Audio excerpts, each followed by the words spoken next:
Hola de nuevo, bienvenidos a esta segunda charla del curso de análisis espacial en su semana 3, en la cual vamos a entrar en algunos detalles ya que nos permitan realizar por fin análisis espaciales utilizando técnicas estadísticas.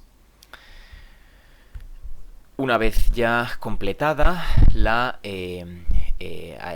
introducción de la estadística aplicada y una vez que habéis al análisis espacial y una vez que habéis podido leer el trabajo sobre que introduce, digamos, un poco los principios de análisis estadístico, vamos por tanto por fin a hablar de qué tipos de datos analizaremos con estas técnicas y también de un concepto importante como es la escala en el análisis espacial. En primer lugar, también conviene definir una serie de principios o definiciones que nos van a ser de mucha utilidad. Lo primero es decir que lo que tratamos de evaluar es la existencia de algún tipo de dependencia espacial en nuestros datos. ¿Qué es lo que queremos decir con esto?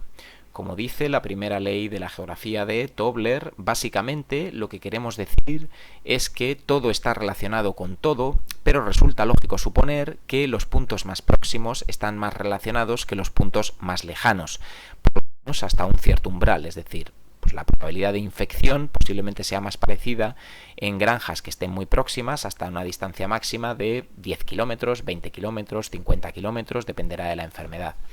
Y esto precisamente es lo que queremos verificar con las técnicas. Estas técnicas lo que nos van a permitir es evaluar si en la distribución de un determinado evento de salud existe estacionalidad o stationarity en inglés, si un fenómeno de distribución espacial es isotrópico o anisotrópico y detectar los efectos de primer y segundo orden. ¿Qué es lo que queremos decir con cada uno de estos términos? Básicamente, cuando la dependencia entre los puntos próximos no varía a lo largo de toda una región de estudios, es decir, es igual de fuerte o de débil, pero siempre igual en todos los puntos medidos en toda mi área de estudio, denominaremos ese fenómeno como estacionario. Sin embargo, si dicha dependencia es variable y es fuerte en ciertas zonas y débil en otras, es decir, el riesgo se agrupa de manera muy marcada en la zona norte pero no en la zona sur, hablaremos de un proceso no estacionario. Cuando hablamos de un fenómeno estacionario en el cual la dependencia es igual, la dependencia espacial es igual en toda la zona en estudio, si la fuerza de dicha dependencia entre dos puntos cualesquiera se afecta solo por la distancia entre dichos puntos, pero no por la dirección, es decir, la dependencia o si queremos la similitud entre variable, digamos la prevalencia intrarrebaño que yo mido entre dos granjas que están separadas a 10 kilómetros es exactamente igual si estos 10 kilómetros están en dirección este-oeste que en dirección norte a sur, denominaremos ese fenómeno como isotrópico. Sin embargo, si la dependencia es distinta, si la fuerza de esa dependencia es distinta dependiendo de la dirección en la que dicha distancia se aplica, lo definiríamos como un proceso anisotrópico. Por último, ¿qué queremos decir cuando hablamos de los efectos de primer y segundo orden? Normalmente, la variación espacial existente entre los valores de una variable cualquiera que yo mido en dos puntos en el espacio, la dividimos entre aquella causada por procesos a gran escala, que es lo que denominamos efectos espaciales de primer orden, y procesos a pequeña escala, o procesos microprocesos, o procesos de segundo orden. Los procesos de primer orden normalmente se deben a tendencias a gran escala en una región geográfica, como podría ser, por ejemplo, la temperatura, el gradiente de temperatura en la zona o las precipitaciones registradas a lo largo del año, que podrían condicionar la supervivencia de una especie determinada. Sin embargo, los procesos de segundo orden hacen referencia a fenómenos de dependencia espacial a pequeña escala. Por ejemplo, la presencia de un punto de agua en el que se agregan los animales o de un mercado en el que se mezcla ganado de muchas procedencias que explicarían una agregación espacial de tipo local. Normalmente la importancia de los efectos de primer orden o segundo orden dependerá en función de la escala a la que estoy realizando los análisis. No es lo mismo si yo estoy estudiando la distribución de una determinada enfermedad en un país que si la estoy haciendo en una provincia. Lógicamente, la importancia que van a tener pues factores como la temperatura o la precipitación va a ser tanto más grande cuanto más grande sea la escala a la cual estoy realizando un estudio. Por ello, es fundamental que consideremos la escala apropiada para responder a la pregunta que planteemos en el análisis, como veremos más adelante. Por lo tanto, importante que tengáis estas tres ideas más o menos claras en vuestra mente. ¿Cómo vamos a clasificar los análisis? Vamos a poder clasificar los análisis de acuerdo a dos grandes clasificaciones, de acuerdo a los datos, la naturaleza de los datos que yo analice y de acuerdo al objetivo del análisis. La segunda clasificación la veremos más adelante, pero de acuerdo a la naturaleza de los datos que yo analizo, podemos hablar de datos individuales o de datos agrupados, que no tienen que ver con la agrupación espacial en este caso, sino con la naturaleza de los datos, como veremos a continuación. ¿Qué es lo que queremos decir con datos individuales y con datos agrupados? Cuando hablamos de datos individuales, significa que solo tengo una observación por localización geográfica o punto de muestreo. Por ejemplo, el punto es positivo o negativo o caso o control. Sin embargo, cuando tengo datos agrupados, un conjunto de datos, existe más de una observación por localización geográfica. Por ejemplo, número de animales positivos en una determinada granja. Así veo en esta gráfica, en la cual tengo información sobre la latitud y la longitud de una serie de explotaciones, digamos, en las cuales yo he medido la presencia de un número de casos, como veis aquí, el número de animales enfermos a partir de los animales totales presentes en la misma, y yo así puedo efectivamente definir el estatus en cada una de estas granjas como positivo o negativo en función de que yo detecte tan solo un animal o no. Y en este caso estaríamos hablando de, como decíamos, dato individual. Sin embargo, si el dato que yo voy a analizar es el número de animales positivos que tengo presentes en la población, estaría hablando de un dato agrupado. Y esto es muy importante que reconozcamos los distintos tipos de datos, porque distintas técnicas las podré aplicar en distintos tipos de datos, como veremos después. Así, una vez más, el mismo dato distribuido de manera espacial. Aquí vemos cuando yo tengo un dato agrupado en el cual tengo varias medidas en cada punto, aunque yo vea 0.6 y diga, bueno, es solo una medida. No, en realidad no es una medida, dado que expresa que hay un 60% de animales positivos aquí frente a un dato individual. Aquí estoy agregando el dato y aquí tengo el dato individual, que es positivo y negativo. Vamos a ver a continuación un ejemplo. Si yo hablo de la siguiente gráfica, que representa este índice de incidencia de algún tipo de mortalidad de tuberculosis estandarizada, y veis este mapa, y aquí básicamente lo que yo represento es el año, y veo el número de explotaciones positivas y el número de animales de granjas presentes y el porcentaje, resulta claro que en este caso, en esta distribución, estoy hablando de datos agrupados, por supuesto. Sin embargo, yo podría querer transformar estos datos a datos individuales. ¿Cómo podría, si yo quisiera aplicar una técnica que me permite analizar datos individuales, transformar todas estas unidades geográficas en un dato individual?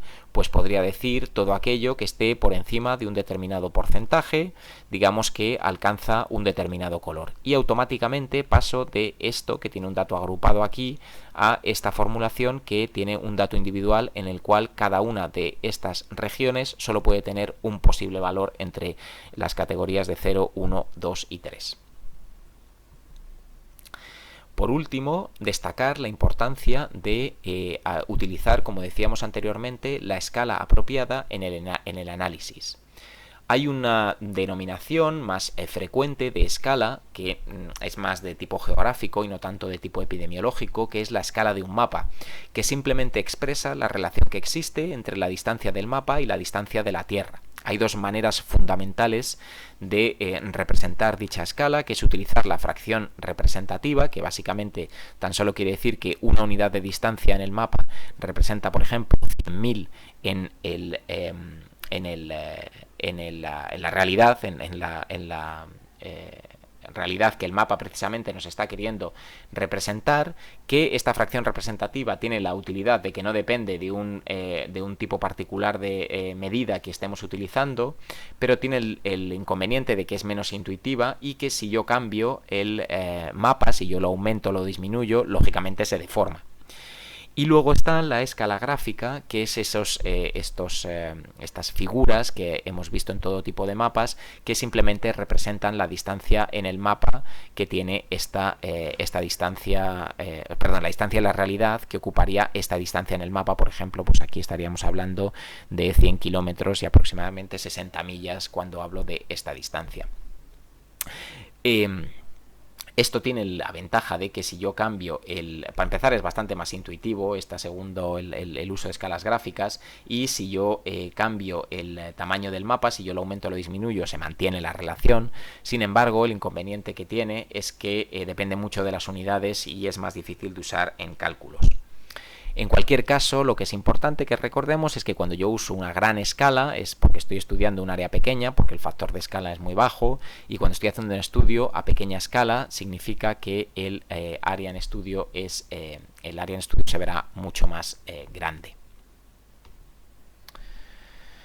Sin embargo, como decíamos, yo voy a estar mucho más interesado en utilizar una definición distinta, que es la escala en epidemiología, que básicamente lo que quiere decir es a qué nivel estoy agregando yo los datos de salud y exposición. Por ejemplo, yo puedo hacer un estudio a escala individual, o puedo agregar los datos a nivel de granja o a nivel de distrito o incluso a nivel de región, y lo mismo temporalmente, a nivel de hora, día, semana, mes o año. Y esto va a ser muy importante porque va a afectar totalmente a mis resultados. Yo puedo encontrar agregación utilizando una determinada escala y que dicha agregación desaparezca al utilizar otra. Y ahí se nos plantea cuál es la duda de cuál es la opción correcta, y os puedo decir que se pueden pasar horas inacabables discutiendo cuál es la opción correcta, y en realidad no hay una opción correcta per se, sino una opción correcta para un determinado objetivo. Todo dependerá en primer lugar de la escala del proceso que estoy estudiando. ¿Estoy más interesado en los fenómenos de primer orden o en los efectos de primer orden o en los de segundo orden? Y también, por supuesto, de la patología de la enfermedad. Si estoy estudiando la propagación de gripe, tendrá sentido utilizar una unidad temporal mucho más pequeña que si la estoy estudiando la propagación de tuberculosis, en el cual pues hacer un estudio utilizando la unidad temporal del día no tiene mucho sentido. También, por supuesto, la escala de los datos. ¿A qué escala tengo yo los datos? Si tan solo me dan los datos agregados a nivel de región, de distrito, entonces no cabe duda de que no podré hacerlo a nivel de granja. Y la primera pregunta que me tendré que hacer es si con esos datos yo realmente puedo alcanzar el objetivo que me he planteado. Y también, por supuesto, de la heterogeneidad espaciotemporal que tenga en mi área o periodo de estudio. Así, aquí vemos un ejemplo de el tipo distinto de escalas que se pueden utilizar para el estudio del virus de West Nile en cuanto a su propagación en el espacio y el tiempo. Y veo que en función de cuál sea mi objetivo tendré que utilizar una escala, ya sea a nivel diaria, periódica o estacional. Y a nivel espacial será más bien a nivel de una comunidad regional o internacional, en función de lo que yo esté evaluando, sea por ejemplo el papel de las aves migratorias o en su lugar la relevancia de los patrones de movimiento del culex, del vector, para alimentarse. Por último, introducir un concepto que es importante, que es el de la falacia ecológica, y que está relacionado con todo esto que hemos dicho, que básicamente quiere decir que los resultados que obtengo a partir de los datos a un determinado nivel de agrupación son distintos que los que obtendría si analizara el dato y de manera individual. Esto, como decimos, es algo de gran importancia porque con frecuencia los datos no están disponibles a nivel individual y por lo tanto yo los voy a analizar simplemente agrupados, voy a alcanzar un resultado y si no soy consciente de que mi nivel de agregación no es el correcto, efectivamente me puede llevar a alcanzar resultados incorrectos. Y así llegamos a lo que se denomina MAUP, que es el problema de la unidad de área modificable o Modifiable Areal Unit Problem, que básicamente es la manifestación geográfica de esta falacia ecológica, dado que este problema de agregación del dato no está solo presente en el análisis espacial, lo podemos ver en cualquier otro tipo de análisis cuando simplemente agregue los datos en lugar de analizarlos individualmente. En el caso del contexto espacial, lo que queremos decir es que los resultados son diferentes según el nivel de agregación de los datos espaciales.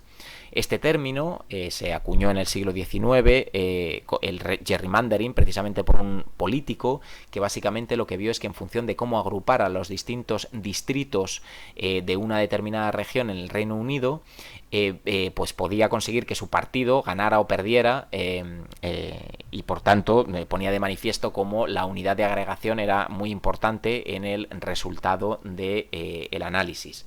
Esto, por supuesto, es un gran problema en sanidad animal, dado que cambios en la escala me podrían conducir a la identificación de áreas de alto riesgo, cuando esto podría no ser así, y también a la aplicación de zonas de control de una enfermedad de manera inapropiada.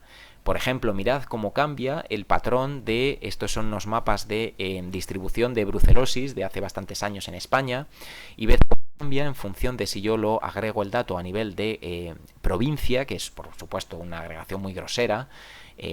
Yo sé que esto no va a ser muy fiable, pero fijaos cómo cambia así yo analizo el dato a nivel de comarca ganadera, en el cual veo que la distribución de la enfermedad realmente en esta zona hay muy poquito riesgo, hay solo unas pequeñas comarcas en comparación con esta otra en la cual pues sí hay una prevalencia o una incidencia alta de manera más consistente. Por lo tanto, veis cómo efectivamente este problema del nivel de agregación es muy importante tenerlo en mente siempre que yo interprete los análisis. Con frecuencia no puedo hacer nada con él, pero tengo que saber que el problema está ahí. Con esto damos por concluido esta segunda charla. A continuación tenéis este ejercicio para precisamente pasar de datos individuales a datos agregados utilizando QGIS, y después veremos el primer test estadístico, que es la prueba de Moran, que nos permitirá evaluar la autocorrelación espacial dentro de mis datos. Muchas gracias.